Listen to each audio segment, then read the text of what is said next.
Give me another frustrating behavior. People that keep, will make their point or deliver their message and then have to say it 4 more times in a different way.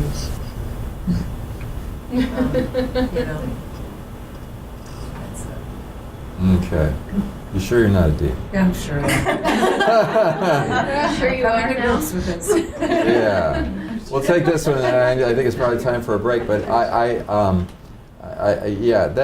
these are. It's just like, okay, got it. Thanks. And that can be a very good thing. I mean, because we are very busy in the workplace. And these are very, let's get to the point, let's get to the bottom line, I got it.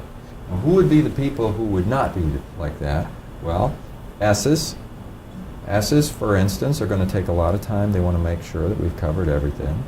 And it may seem redundant, but to them, there's so many aspects of it that need to be covered. There's another thing between D's and S's, which may or may not be an issue that comes in.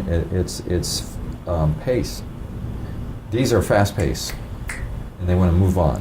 S's are slow pace. They want to take more time. A lot of it has to do with they're not just dealing with facts, they're dealing with feelings. And in the feeling world, you need to take time, and there's a tuning in and a connecting, and there's so many things. One of the helpful things for me, and because I'm not by nature S, is working with and living with S people and learning how to tune in from the feeling side, because I tend to be such an analytical person. And the whole feeling side of things to me has been a revelation, especially over the last 15 years, just developing my feeling side, which for the majority of my life was really not there very much. And it does slow you down. I think it really does slow you down. It causes you to look at things from different points of view. And sometimes that can be helpful. But if you don't see the point to it, then it seems really redundant. And sometimes it may be redundant. But it's, then the question is, what happens when you're around people and you're feeling that irritation? What do? You have 3 choices. It's always important to recognize that you have 3 choices and to realize it is your choice. Often what happens is rather than make a choice as to what to do in the situation, we react. And in our reacting, the reacting always happens according to our style, and it may sabotage the relationship. Maybe what's needed in the relationship right now is to slow down and to understand and to listen, but your tendency may be to be frustrated with the person and just want to say, I had one person who said, when we were doing an exercise like this, I said, what irritates you? And she says, people are just so slow, they just can't seem to get it out. And I know what they're going to say before they say it. And I said, well, what do you do in a situation like this? She says, I finish my sentences. They're sentences for them. And I said, you finished their sentences for them? Okay. Yeah, she says, that way we can just get it out quicker and we can move on. You see that I know what you're going to say. That way you don't have to say it and we can move on. I said, well, how's that working for you in your relationships? Some of the knee-jerk behaviors that we have that's a reaction to the irritations that we have sabotages our relationships. And it's really important that you make a choice, because in a given situation you can't afford to do that. And sometimes you need to talk to the person because it happens over and over and over again, and maybe they think you need more time than you do to understand it, and you need to have a very sensitive conversation. Because you could see how you could offend somebody if you talk to them about this. They could easily take it the wrong way. But if you could get it across in a way that didn't offend them, and as somebody that you're either living with or you're working with closely, and you will be for the next 3 years, if you can't get it across, you're going to have to deal with this over and over and over again. So that ability to communicate things becomes important, because then we can work together better. You don't have to give me so much, I got it. Well, actually, I'm married to somebody who's even worse than I am. Oh, really? Yeah, he... Just quick to the point. When we were first married, he used to he didn't finish my sentences. He would just start talking in the middle of my sentences. I said, why do you do that? And he goes, well, I know what you're going to say, so why do I want to listen to the rest of it? And I said, well, that really pisses me off, so don't do that. Yeah. And so he doesn't anymore, but he leaves the conversation. I see his eyes go over, and he waits for Right. me to finish my sentence. Right. And I'm, so it's a sort of Yeah. hierarchy that's going Yeah. on. Well, with my wife and I, we have an inverted way of communicating, from each other. In other words, I usually start with the bottom line and then go from there. She starts with sort of, she works her way down to it. So she starts by telling a story and I have no idea what she's talking about, where she's getting to, what the point is, how long it's going to take, or anything else. So if I'm in a hurry and she starts telling a story, it's like, is this a 30-minute story, a 5-minute story, a 2-minute story?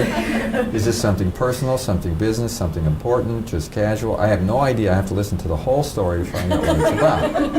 Okay?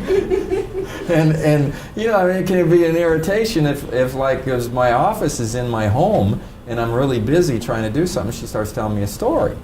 And so we have to talk about this stuff. And thank God for DISC, because we talk about it all the time and we know that we have opposite styles. And it gives us a way to talk about it without being offensive. It's like, I'm a C, she's an I, and we know this stuff about each other. And then we also have the conversation with humor and respect that we get an understanding that, like, when I'm really busy and she comes over to where I'm working in my office space, that I've asked her to just start by giving me the headline. Okay? Just don't start reading the article. Give me the headline first, then I know where it's going. And that will help me to have a reference point. Because otherwise I'm wondering, what is this about? And then I don't have to wonder anymore. Then I know what it's about. If you could just do that, it would help me so much. And it's the give and take of having, conversations like that in humor, in respect, and then we get an understanding with each other, and we have the thing about cutting off and that kind of thing. We had that conversation. Okay, I have this thing I say about eyes. Nature abhors a vacuum. Eyes abhor it even more. I mean, a vacuum in the conversation. If there's 1 nanosecond of space, she will jump in. It's my turn to talk. Okay? And the way I talk as a C, I'll say a few sentences and then I'll pause and I'll think and I'll go on. And she thinks when I pause and think, it's her turn to talk. And then I think I've been cut off. And when we first got together, it was like, why does she cut me off all the time? And from her point of view, you were done. Okay? And I mean, that sounds like a little thing, but it can become a big thing after a while if you're feeling like you're being cut off all the time and the other person doesn't feel like they're cutting you off. And then we had to have some cues, so that I could let her know that I'm not done, and some things like that, so that we could communicate more effectively. But by talking about how we talk, talking about how we communicate, we become better communicators. Some people never talk about how they communicate and they never work it out, yet they're two totally different styles and they're continually butting heads because they're not communicating well. So, for a team like this, sometimes it's very, very helpful. And even having these conversations, knowing each other's styles, that in itself can be helpful.